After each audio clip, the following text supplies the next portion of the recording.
everybody, and welcome to Introduction on Prospect Theory. Today, my name is Bryan Foltice, and we're going to outline what we've already talked about in the podcast this previous Tuesday, and just come back and do a quick deep dive into prospect theory and walk away, hopefully, with your own risk or loss aversion coefficient.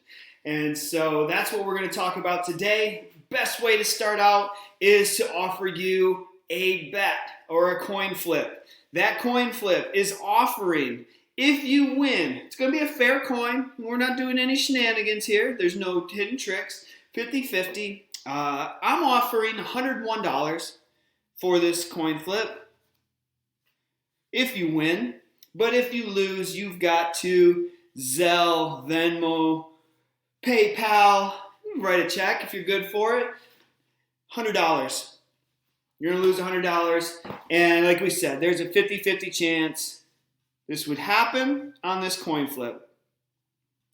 Your other option is just don't do it. You don't have to participate. That just means you have a 100% chance of not winning or losing any money. So your utility is going to be zero. It would be unchanged no matter what. All right, so let's see. In real life, if I were actually standing in your office or wherever you are, who's taking this bet? You're going to take this? I've taught this class for, let's see. I'm at 8 years at Butler now and did this for my doctorate. And I've offered every class this opportunity, and only recently have a handful of people ever taken me up on this. Now, of course, I'll never do this because I also have risk aversion, and losing $100 is going to actually hurt me emotionally more than gaining $101. And so now all of a sudden, we can't just talk about or write about our expected utility. So expected utility, if I were just to write this out, even from an expected value standpoint, I can see $101 times 50% is 50.5. Negative 100 times 50% is negative 50. I add those up. My expected value is 0.5, which is greater than zero. So if I'm totally risk neutral, I don't care about risk and I don't care about certainty. If I'm totally risk neutral, whether I use my natural logarithm, which, if that's new to you, watch the previous episode and you'll know what that means. Or if I just use expected value, there's something else going on. And this is what we talk about loss aversion. So loss aversion is the fact that we feel losses more than we feel gains. And many of us feel losses significantly more than we appreciate the gains. And the best way to understand your own and our own, if you're managing people's money, our clients' loss aversion coefficient, is not let them do a questionnaire. The questionnaires are very subjective. Hypothetically, what would you want to do? And people will say, I want big growth. And then they're really upset when they lose money. What you want to do is I just offer it. Here we are. When I'm explaining this, I've got $100. This is my Jim Irsay signed. He's the owner of the Indianapolis Colts here in Indianapolis, Indiana. He went around training camp and he was giving these out. And, well, if someone's going to hand you a $100 bill, I will accept it. So I've got 100, and then I've got some change here. Didn't have a dollar bill, but I'm good for it. Here's my extra dollar. So I do have $101. I'm actually offering you this objective, real life, I'm trying to here, situation. Then everyone goes, no, I'm out. I don't want this. But then we have to ask this question. Okay, that's fair. A vast majority of people will not take this coin flip.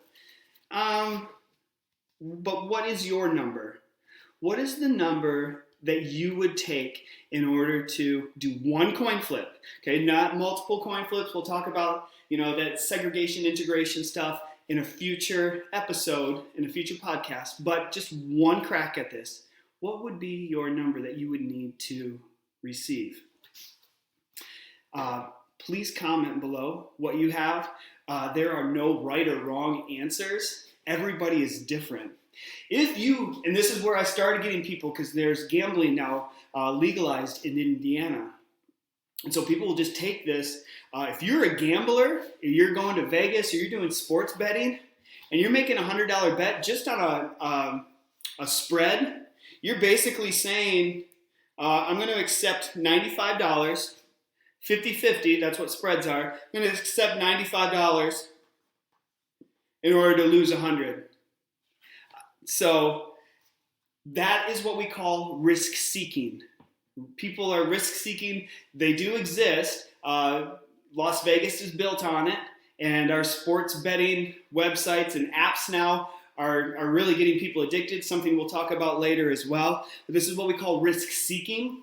Risk neutral is somebody that does not care about risk, the risky outcome, or the certain one. All they care about is the best expected value.